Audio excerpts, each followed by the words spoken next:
Παίζετε μαξιλαροπόλεμο σαν κοριτσάκια. Ας το λύκο, αυτά τα μαξιλάρια είναι γεμάτα με πουλάκια. Αγοράσουμε ένα Airbus 380. Από μασίφ χρυσόμορο. Κύριε, ένα αεροπλάνο από μασίφ χρυσό δεν μπορεί να πετά. Οι νόμοι της φυσικής είναι για τους φτωχούς. Τα αρέστα μου. Tell me what you want, what you really, really want. Oh, I'll tell you what I want, what I really, really want. I wanna... Μου λες τι κάνεις εκεί! Πάμε! Με τώρα. Κι εγώ δεν λέω, αφήνεις τη στάβα σου με τη μία.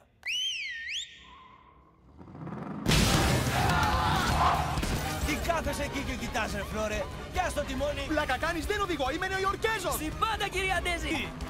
Ώρα για το πυροειρηνικό αντιδραστήρα του Κοβάλσκι. Πυρηνικό αντιδραστήρα! Πυροειρηνικός. Δεν έχει φρένα! Δεν έχει φρένα. Ωραία μαγιά στρατιώτη. Ελάτε πίσω, έχουμε συμβόλαιο. Ναι, φοβάμαι πως το ωράριο στη Γαλλία είναι κάπως πιο ελαστικό. Βλέπεις δουλεύουν μόνο 2 εβδομάδες το χρόνο. Μερικοί όμως δουλεύουμε σαν Έλληνες εδώ πέρα. Ομάδα. Θέλεις τώρα να σου μιλήσω στα ράτα. Ναι. Ψηλά, χαμηλά, πολύ αργά. Μπράβο στρατιώτη.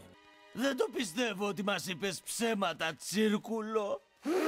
Κούκλα, τι λες, θα μου κάνεις κανένα τίκι ντάγκα. Προσδεθείτε παιδιά. Μην κοιτάς κούκλα, θα γίνει ζώρικο. Ωπα ρε κούκλα, εσύ τρέμεις σαν ζελέ. Άντρες, δεν υπάρχει μεγαλύτερη θυσία από τη θυσία του άλλου. Όχι, νοσοκόμε. Να φιλήσω την ύφη, Σκύπερ. Όχι. Μαλακά τώρα, σαν να θες να φιλήσεις το χώμα. Μικρόφυλακι, πεταχτώ, σαν να φυλάς την αδελφή σου. Είπα πεταχτώ. Συγγνώμη. Εντάξει. Γίνε επικεφαλής. Φτιάξε το αεροπλάνο. Και ποιος είσαι εσύ που θα κάνεις εμένα επικεφαλής? Εντάξει. Παραμένω εγώ.